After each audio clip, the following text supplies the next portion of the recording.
तो हमने यहाँ पे यूजर से एज पूछा, तो प्रिंटफ का काम था डिस्प्ले करना मैसेज को, और स्कैनफ की मदद से हम यूजर से इनपुट ले रहे हैं।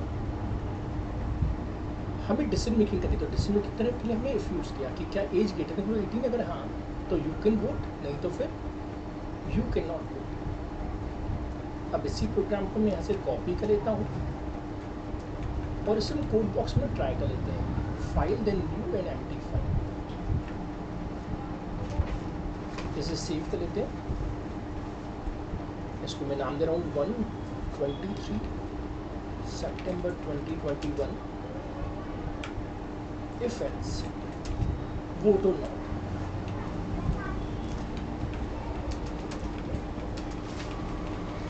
हमेशा नेमिंग ऐसी देनी चाहिए कि हमें ढूंढने में आसानी हो।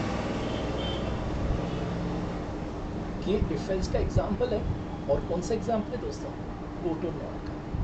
So technically we can give name Ajay 1, Ajay 2, Ajay 3, but that is meaningless. So always give meaningful name. अब यहाँ पे एक ऑप्शन होता है कंपाइल। कोडिंग हमने लिखी इंग्लिश लाइक स्टेटमेंट्स में, जबकि कंप्यूटर से बाइनरी कोड यानी 0-1.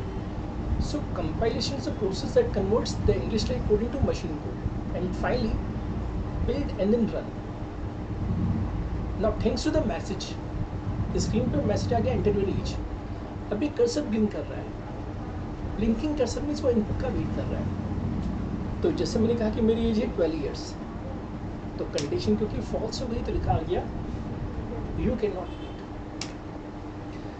लेकिन दोस्तों अब हम इसे फिर से रन करते हैं, और अब की बात मैं कह रहा हूँ जैसे 18 या 18 से अबव, जैसे 18 हमने कहा तो लिखा रहा है यू कैन वोट। अगर मैं 19 पे कहूँगा तो वो क्या कहेगा यू कैन। तो कंडीशन अगर ट्रू हुई तो वोट, कंडीशन ट्रू नहीं हुई तो कैन नॉट वोट। तो सब हम इस प्रोग्राम को इम्प्रूव करना चाहेंगे। हम चाहेंगे कि हम यूज़र से एज तो पूछें, लेकिन साथ साथ नेम भी पूछें। तो जैसे हमने कोडिंग बनाई थी वही कोडिंग ने कॉपी कर ली। अब हम जानते हैं कि सी में कंसेप्ट है वेरिएबल डिक्लेरेशन का, तो हम सिस्टम को इन्फॉर्म करें कि we require a character variable name. अब कैर की लिमिटेशन की वो सिंगल कैरेक्टर अलाउ करता है, तो हमें यहाँ पे साइज देनी पड़ेगी। जैसे हमने कहते हैं 20 साइज,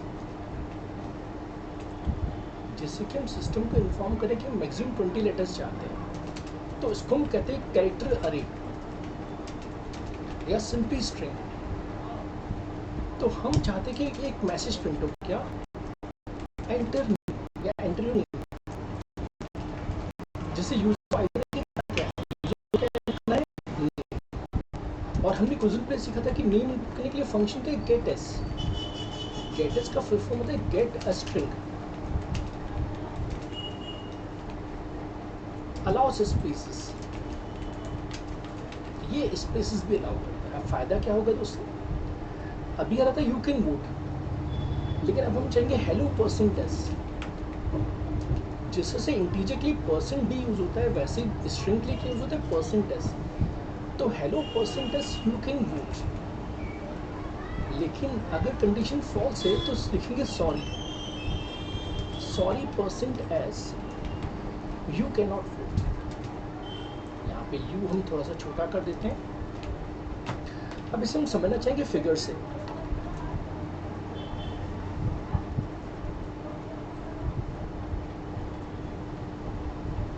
जैसे हमसे पूछा गया नेम, तो लेट मैंने अजय इनपुट किया। फिर मुझसे पूछेगा एज, लेट हमने 19 इनपुट किया। तो क्या 19 ग्रेटर देन 18? यस। अब यहाँ पे परसेंटेज को एक ब्लैंक समझे। अब इस ब्लैंक में क्या प्रिंट होगा? नेम प्रिंट होगा। तो टेक्निकली आउटपुट क्या होना चाहिए? आउटपुट होना चाहिए हेलो। अब परसेंटेज प्रिंट नहीं होगा बल्कि नाम प्रिंट होगा। तो नाम क्या है? अजय। और फिर क्या दोस्तों? You can vote. अब नेक्स्ट टाइम जब हम रन करेंगे तो लेट हमने विजय इनपुट किया। मैं समझाने के लिए ऐसा लिख रहा हूँ, ये विजय हमने इनपुट किया। बाजी 17 साल का है। अब इस केस में कंडीशन फॉल्स हो जाएगी। अब क्योंकि कंडीशन फॉल्स होगी तो हमारा आउटपुट क्या आना चाहिए? सॉरी। अब परसेंटेज प्रिंट नहीं होगा और यहाँ मिस्टेक है, यहाँ आना चाहिए कॉमा, क्योंकि ये वैल्यू यहाँ जाएगी, तो लिखा जाएगा sorry Vijay you can not vote.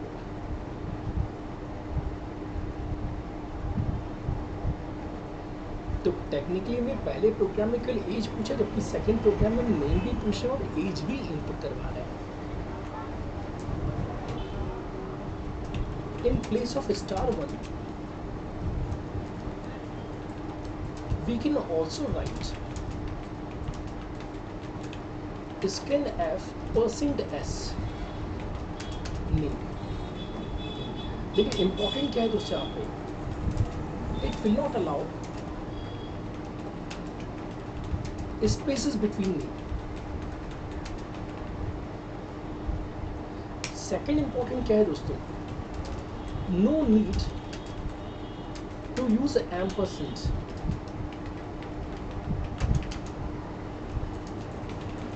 with string। मान के चले कि आप सभी कैंपस में बैठे हुए हैं, तो कई बार क्या होता है कि कैंपस में हमारे फ्रेंड यहाँ पे एम्परसेंड साइन लगा देते हैं। There are some compilers which do not allow ampersand sign with the string variable। तो आपको हमेशा ध्यान रखना है कि स्ट्रिंग वेरिएबल में क्या नहीं लगाना है, एम्परसेंड साइन नहीं लगाना है। तो जहां हमने गेटस लगाया वहां पर हम स्कैनफ भी लगा सकते हैं, बस दिक्कतें क्या आएंगी, ये स्पेस अलाउ नहीं करेगा, जबकि इसकी खासियत क्या है, अलाउस स्पेसेस।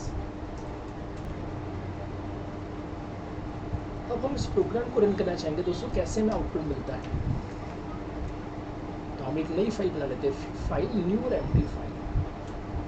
मेरा चैनल है कोड विद बिल्ड, जिसमें एक वीडियो इंस्टॉलिंग कोड ब्लॉक्स। तो अगर हमारे किसी फ्रेंड ने कोड ब्लॉक्स इंस्टॉल ना किया हो तो उस वीडियो को देख के इंस्टॉलेशन कर सकते हैं। चलिए, इस प्रोग्राम को हमें नेम देना चाहिए 2, फिर डेट और फिर नेम एंड एज, वोट और डॉट सी। आगे मैं रेफरेंस भी जोड़ देता हूँ। इसे कंपाइल किया जाए और रन किया जाए। तो नेम में दे रहा हूँ अजय कुमार, क्योंकि हम जानते हैं कि स्पेसेस अलाउड है। एज 19 ईयर्स, तो सिस्टम करे hello Ajay Kumar you can vote. इसे फिर से रन करते हैं दोस्तों। अब हमने कहा विजय सिंह, एज हमने कही 17 ईयर्स, तो लिखा है sorry Vijay Singh you can not vote. अच्छा, अब देखिए कैंपस में इसी में इंटरेस्टिंग क्वेश्चन आते हैं। अब टीचर मुझसे क्या उम्मीद करेंगे, एनहांसमेंट थर्ड या improvement third.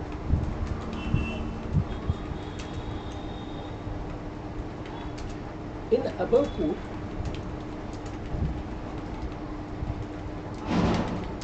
Display name within double quotes,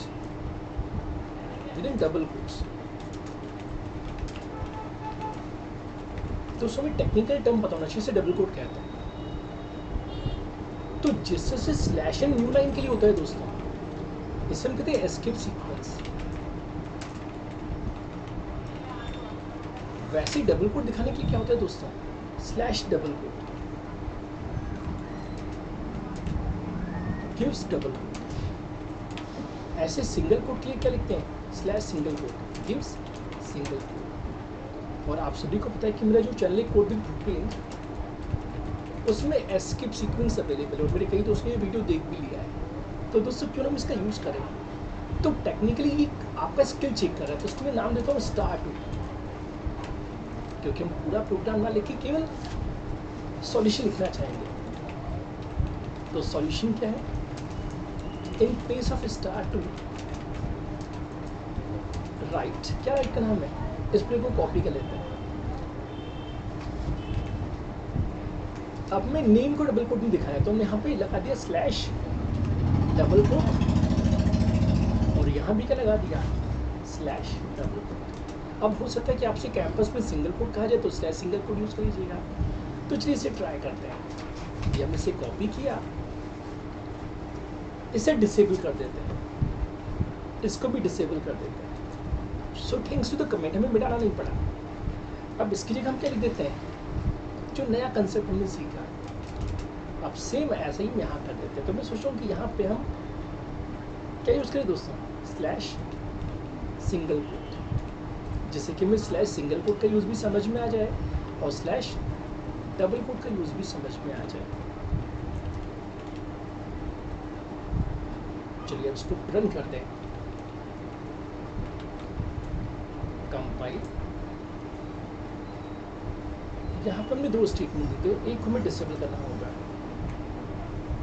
compile और रन। मुझसे नेम पूछा गया तो हमने कहा नरेंद्र भाई मोदी,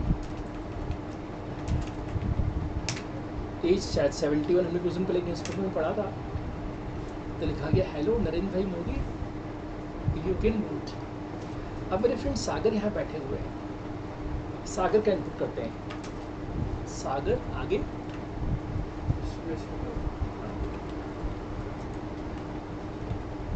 प्रेजेंटेशन में इस पहले की लिखी हो।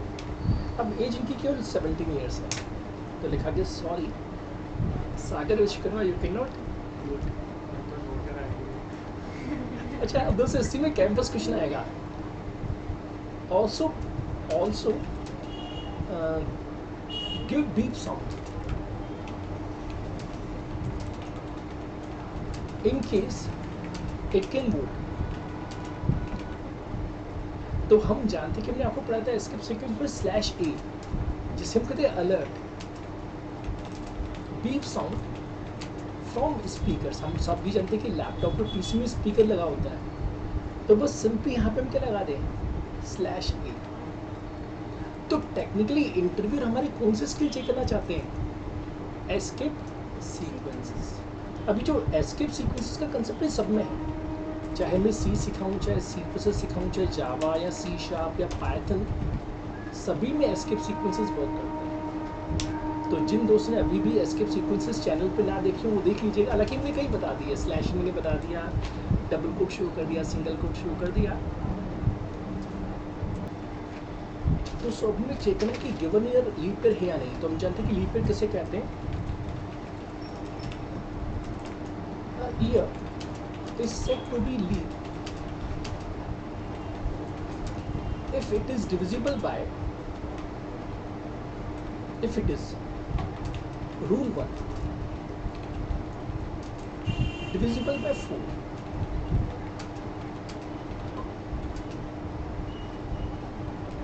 for normal years like 2020 2024, तो जितने भी नॉर्मल ईयर्स है वो क्या होना चाहिए, डिविजिबल बाय 4। मीन्स रिमाइंडर क्या बचना चाहिए,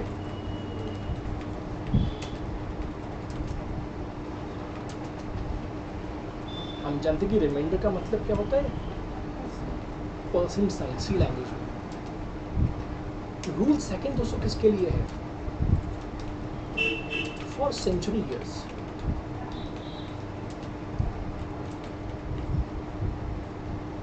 like 2000, 1700 etc. divisible by 400।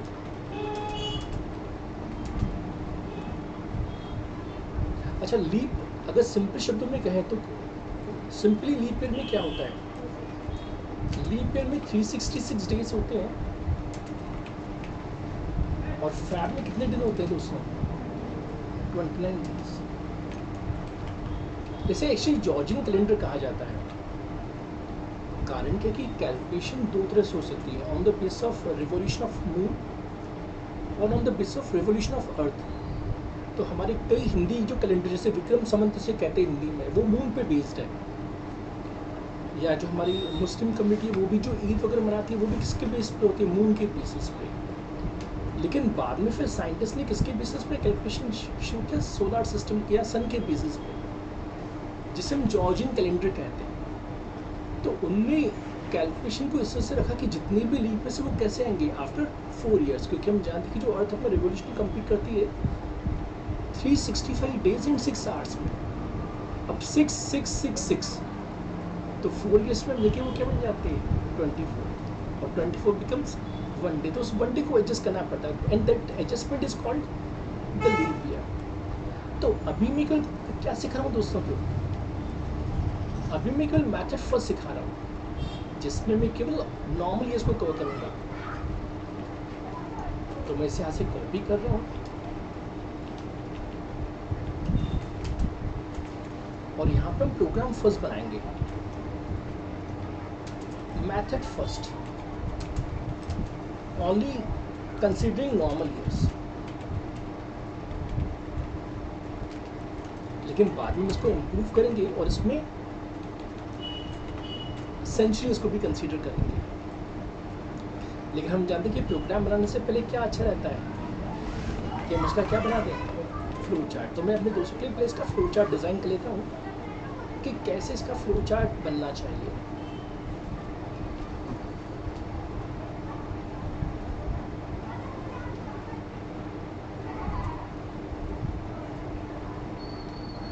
जिन दोस्तों को वो तो नॉट वोट का प्रोग्राम आता है वो इसको बड़े आराम से समझ सकते। क्यों? क्योंकि पूरा फ्लो वही है, बस कंडीशन चेंज हो रही है। तो हमने स्टार्ट किया दोस्तों, और यूजर से क्या पूछना है कि ईयर, जिसको मैं वाई मान लेता हूँ।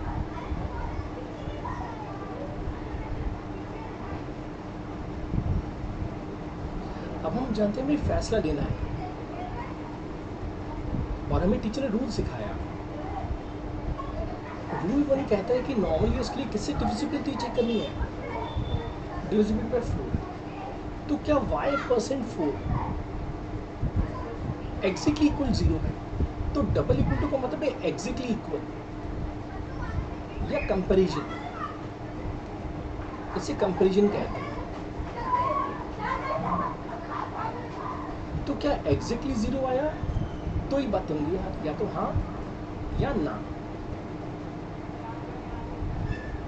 अगर हाँ आया है तो वो कैसा ईयर है दोस्तों? वो लीप ईयर है।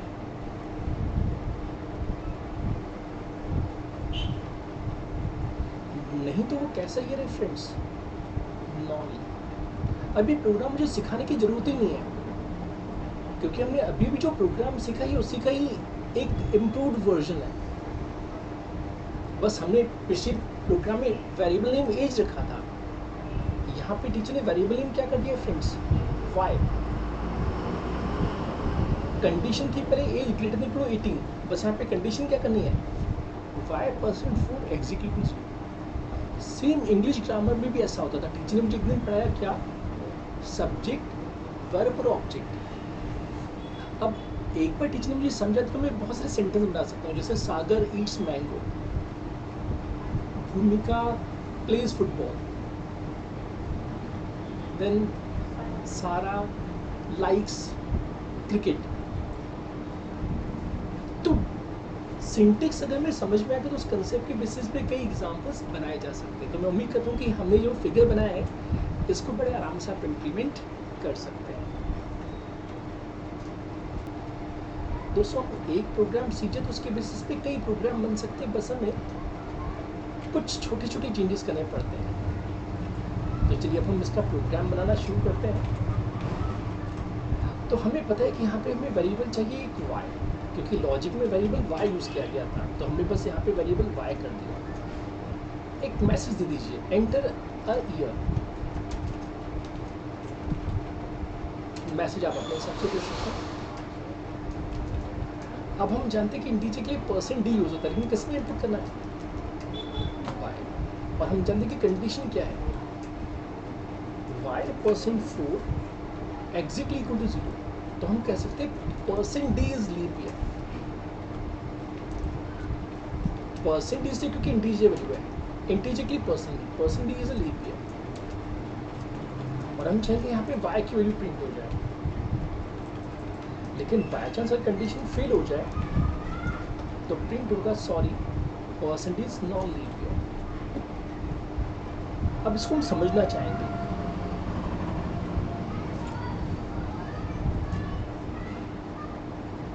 जैसे मैं इस प्रोग्राम को रन करूंगा दोस्तों, मैं इनपुट करूंगा 2020। हम सभी को डिवीजन करने आता है, तो 2020 को डिवाइड कीजिए 4 से, तो 4 5 जा 20, 4 5 जा 20। तो रिमेनिंग क्या बचा, रिमाइंडर 0 बचा, ऐसे रिमाइंडर कहा जाता है, जबकि इसे कहते हैं कोशेंट। हमें कोशेंट से मतलब नहीं, हमें किससे मतलब है? रिमाइंडर से। तो क्या रिमाइंडर एग्जैक्टली 0 है? कंडीशन बिल्कुल ट्रू हो गई।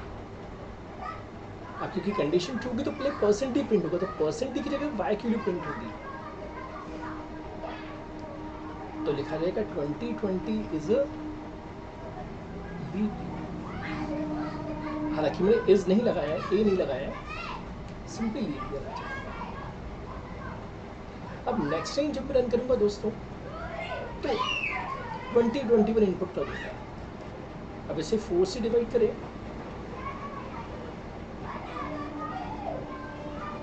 तो रिमेनिंग 1 बच जाएगा। क्या 1 एग्जैक्टली इक्वल टू 0? तो आंसर आएगा फॉल्स। जिसका आंसर सिस्टम कहाँ चला जाएगा? यहाँ चला जाएगा और लिखा जाएगा 2021 इज नॉन लीप ईयर। तो इसी बहाने में समझ में आया कि रिमाइंडर ऑपरेटर का मतलब क्या होता है।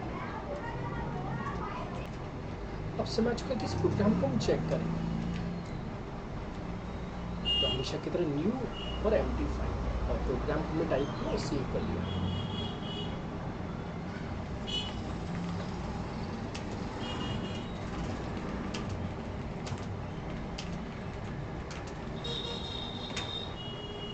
इसे कंपाइल किया जाए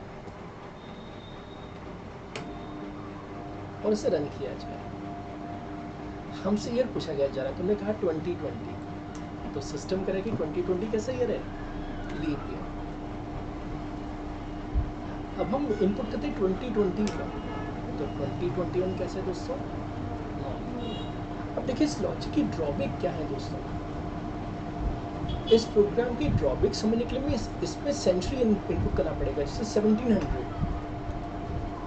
हमारे एक्सपर्ट्स को दूसरा लॉजिक क्यों बनाना पड़ा, उसके पीछे कारण है 1700। इसको 4 से डिवाइड करेंगे तो 4 4 जा 16 और 4 25 जा 100। तो टेक्निकली इसे अगर आप डिवाइड करें 4 से तो डिवाइड हो जाएगा, तो 4 से डिवाइड के बेसिस पे क्या है? Leap year. लेकिन दोस्तों साइंटिस्ट कहते हैं कि अगर वो सेंचुरी तो सिर्फ 400 से डिवाइड करना है, तो 400 के 4 नोट बनाते हैं 1600 रुपए। रिमेनिंग क्या बचा? जबकि ये क्या है? कारण कि मैं 6th क्लास की मैथमेटिक्स में पढ़ाया गया था डिविजिबिलिटी टेस्ट, कि 2 से डिविजिबिलिटी कैसे चेक करते हैं, 3 से कैसे चेक करते हैं, 4 से कैसे चेक करते हैं। तो जिन भी नंबर्स के लास्ट में 2 डिजिट 0 हो वो हमेशा क्या होंगे? 4 से डिविजिबल। अब ऐसा क्यों हमारे साइंटिस्ट को बनाना पड़ा? अभी हमने कहा 365 डेज 6 आवर्स, लेकिन दोस्तों अर्थ एग्जैक्टली इतने टाइम में तो रोटेट करती है। कुछ मिनट्स भी होते हैं और कुछ सेकंड्स भी होते हैं, जो कब जाके एडजस्ट होते हैं? 400 ईयर्स। इस कारण से जब भी सेंचुरी ईयर होगा तो सेंचुरी ईयर के क्या कैसे चेक करेंगे?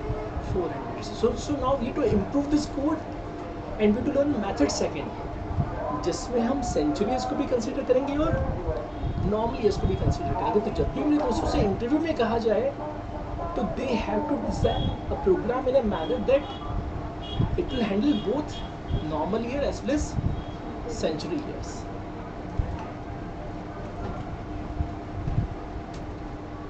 तो सब में मैंने ये प्रोग्राम कैसे वर्क कर रहा है। इंटरव्यूज में वही प्रोग्राम्स पूछे जाते हैं कुछ लॉजिक भी हो।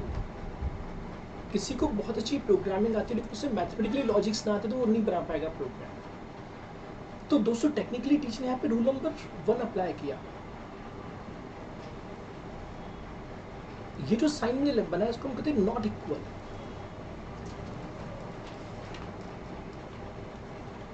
अब यहां से मैंने 100 से क्यों डिवाइड किया? 100 का मतलब है सेंचुरी। हम सभी जानते हैं कि हम कहते हैं भाई सचिन ने सेंचुरी बनाई, तो century means period of 100 years. तो हमने क्या किया, जैसे 2020 इनपुट किया। अब 2020 को 100 से डिवाइड कीजिए तो 100 2 जा या 20 टाइम्स में डिवाइड कर लेता हूँ तो 2000 आएगा दोस्तों। रिमेनिंग क्या बचेगा 20, which is not equal to 0, condition true. तो जितने भी नॉन सेंचुरी ईयर्स है वो 100 से डिवाइड नहीं होंगे। तो मैं सिस्टम से कह रहा हूँ कि सिस्टम हमने जो इनपुट किया क्या वो 100 से डिवाइड नहीं हो पाया? अगर वो 100 से डिवाइड नहीं हो पाया तो उसे किससे चेक करो? Check with 4।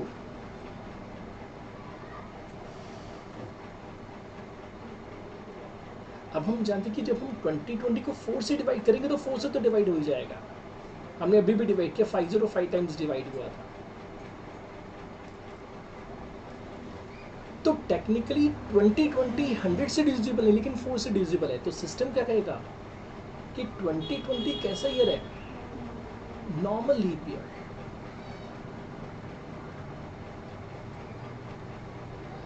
नेक्स्ट टाइम जब मैं इसे रन करूंगा दोस्तों मैं इनपुट करूंगा 2000।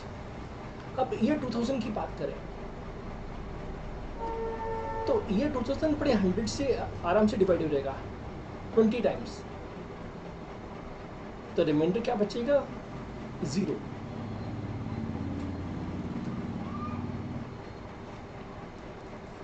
तो क्या 0 नॉट इक्वल टू 0 होता है? फॉल्स। भाई 0 नॉट इक्वल टू 0 होता है? फॉल्स। अब हम जानते हैं कि सिस्टम नेक्स्ट सीढ़ी पे कब जाता है?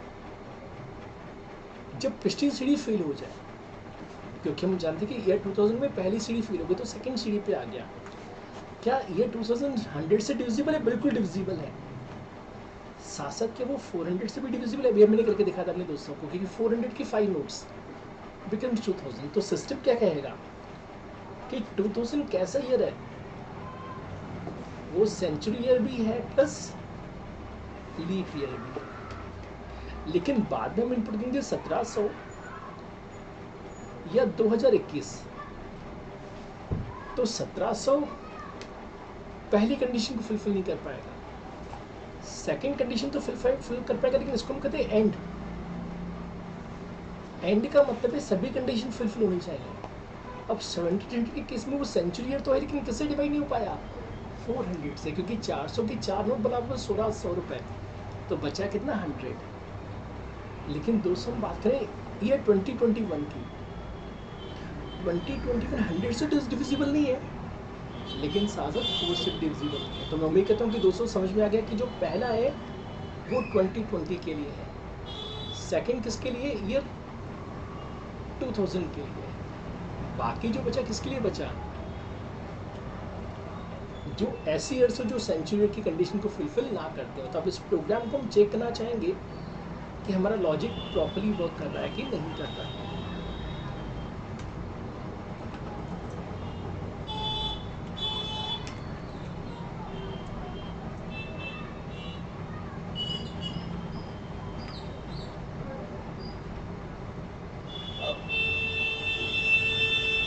ये हमारा आज का 4th प्रोग्राम है, leap year checking.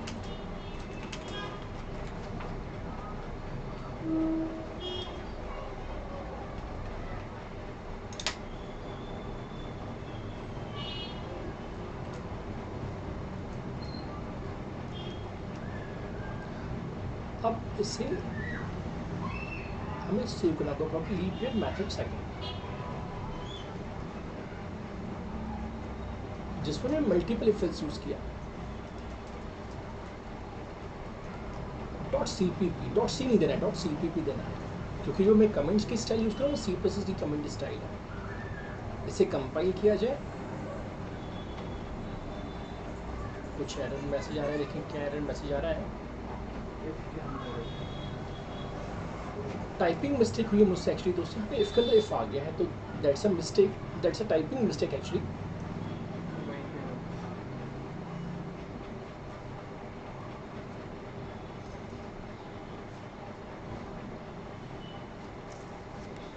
Now everything is fine. इसे रन किया जाए। हमसे क्लियर पूछा गया, हमने कहा पहले सिंपल वाला कंडीशन है 2020, जो पहली कंडीशन सेटिस्फाई किया कि ये नॉर्मली लीप ईयर है। तो सब इनपुट करते हैं 20 या 2000, तो सिस्टम कह रहा है कि ये सेंचुरी ईयर भी है, साथ साथ लीप ईयर भी है। अब हम इनपुट करते हैं 1700। 1700 में पहली सीढ़ी फेल हो गई, क्यों? क्योंकि 1700 100 से डिविजिबल है, जबकि पहली सीढ़ी क्या थी, 100 से डिविजिबल ना होने के लिए, रूल 1 के लिए। जबकि सेकंड जो हमारी सीढ़ी थी वो किसके लिए थी? हमारी जो सेकंड सीढ़ी थी वो रूल 2 के लिए थी। भाई रूल 1 की हमने डेफिनेशन क्या पढ़ी थी कि नॉर्मल ईयर 100 से डिविजिबल नहीं होते, लेकिन 4 से डिविजिबल होते हैं। सेंचुरी का मतलब भी होता है पीरियड ऑफ 100 ईयर्स, तो जितने भी सेंचुरीज है वो 100 से भी डिविजिबल होंगे, साथ साथ 400 से भी। लेकिन जो रूल 1 और रूल 2 सेटिस्फाई ना करें डेफिनेटली वो क्या है, नॉन लीप ईयर्स। तो हमने इनपुट किया 1700। अब 1700 100 से तो डिवाइड होता है, लेकिन 400 से डिवाइड नहीं होता। यहाँ पे एंड क्यों? क्योंकि एंड का मतलब है कि every condition should be satisfied. अच्छा, अंतिम केस क्या बचा हमारा दोस्तों? हमारा अंतिम केस बचा जिसमें हमें ट्राई करना है ईयर 2021 जो भी चल रहा है। तो 2021 भी कैसा है, नॉन लीप ईयर। जैसा कि आप सभी जानते हैं कि मैं अपने चैनल पे इंटरव्यू बेस्ड क्वेश्चंस भी रखता हूँ। तो चलते हैं कोड विद भूपेंद्र पे, जिसमें एक वीडियो अगर आप चाहें तो देख सकते हैं। देखिए वो क्या वीडियो मैं आपको रिकमेंड कर रहा हूँ आज।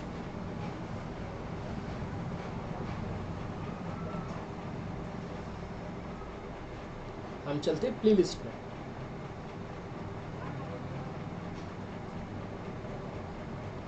और सी प्रोग्रामिंग हिंदी या सी इंटरव्यू सीरीज जो भी आप देखना चाहें, सी प्रोग्रामिंग हिंदी। यहाँ पे एक दोस्तों एक वीडियो है लीप ईयर चेकिंग, लिखा है विदाउट यूजिंग इफ एल्स। तो लीप ईयर तुमने चेक किया है, लेकिन कहीं भी इफ एल्स यूज नहीं किया।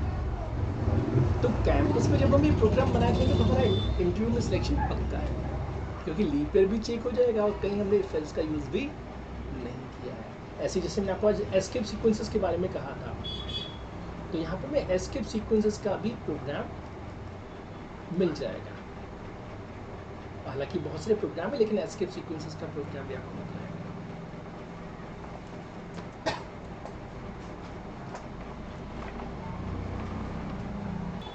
दोस्तों अपने घर में कुछ प्रोग्राम बनाने, जैसे ग्रेटेस्ट ऑफ 2 नंबर्स। हिंट क्या है, जब हम इनपुट करेंगे तो ऐसा लिखेंगे स्कैन एफ %d, और लिखेंगे 2 बार %d। एक ए में इनपुट करेंगे और एक में बी में इनपुट करेंगे। इस प्रोग्राम के थ्रू मैं सिखाना चाहता हूँ कि हम मल्टीपल इनपुट्स भी किए जा सकते हैं। अच्छा, इनपुट करेंगे कैसे? हम देंगे 10 स्पेस 20, तो वैल्यूज किससे सेपरेट होंगी? Separated by space. हमेशा ध्यान रखिएगा कि जो वैल्यू देनी है वो स्पेस से सेपरेट करनी है। अच्छा, इफ में क्या आ जाएगा? इफ में आ जाएगा a ग्रेटर देन b, तो उस केस में कौन ग्रेटेस्ट? नहीं तो फिर कौन ग्रेटेस्ट? क्योंकि मैं अपने दोस्तों को हिंट दे रहा हूँ तो प्रोग्राम नहीं बना रहा हूँ, लेकिन हाँ आपको एक आइडिया लग गया कि जिस तरह से हमने आज बाकी प्रोग्राम्स बनाए थे, वैसे ग्रेटेस्ट ऑफ 2 नंबर्स का भी प्रोग्राम बन सकता है। सेकंड में दोस्तों से उम्मीद करूँगा ग्रेटेस्ट ऑफ 3 नंबर्स।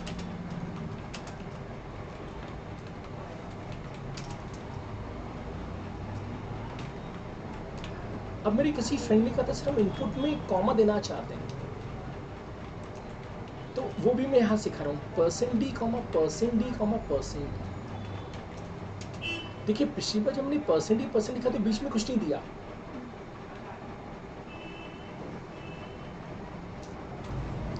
अब मैं ग्रेटेस्ट ऑफ 3 नंबर्स का लॉजिक सीखना है, तो मेरे किसी फ्रेंड ने पूछा था सर हम बाय डिफॉल्ट स्पेस से सेपरेट करते हैं, हम चाहते हैं कि किससे सेपरेट करें, कॉमा से। तो यहाँ पर मैं बीच में क्या दे दिया, %d, %d। तो अगर हम कुछ भी स्पेसिफाई ना करें तो स्पेस देना पड़ता है। अच्छा, अब हम 3 इनपुट करेंगे, तो एक वेरिएबल कौन सा, ए, एक बी और एक क्या दोस्तों, सी। अब क्योंकि मैं हिंट दे रहा हूँ यहाँ पे, तो दोस्तों इफ कंडीशन कैसे आएगी, मैं ए हूँ दोस्तों, मैं सबसे बड़ा कब कहलाऊंगा, जब मेरी उम्र बी से भी बड़ी हो और मेरी उम्र सी से भी बड़ी हो, तो क्या प्रिंट कर सकते हैं, ए। एल्स इफ मैं बड़ा नहीं हूँ तो कंपटीशन से कौन बाहर? अगर मैं बड़ा नहीं तो मैं कंपटीशन से बाहर होगी, तो बचा कौन? बी और C. Now this is campus question. जो स्टूडेंट आज की इस क्लास में नहीं, वो गलती क्या करते हैं, वो ये चेक करते हैं कि बी आप सी से भी बड़े हो, बी आप ए से भी बड़े हो. This is not required. क्यों? क्योंकि हम जानते हैं कि अगली सीढ़ी तो तभी हो जाएगा जब पिछली सीढ़ी फेल हो जाए. तो टेक्निकली क्योंकि ए कंपटीशन से बाहर है तो ए को चेक करने की जरूरत ही नहीं है. लेकिन अगर ए भी हार गया, बी भी हार गया, तो डेफिनेटली कौन जीतेगा? सी. और जैसा कि हमने बताया कि सी लैंग्वेज में वेरिएबल डिक्लेरेशन कंपलसरी, तो हम क्या क्या डिफाइन करेंगे? Integer A B C. तो 90% लॉजिक मैंने आपको समझा दिया है, बाकी 10% आपको कंप्लीट करना होगा.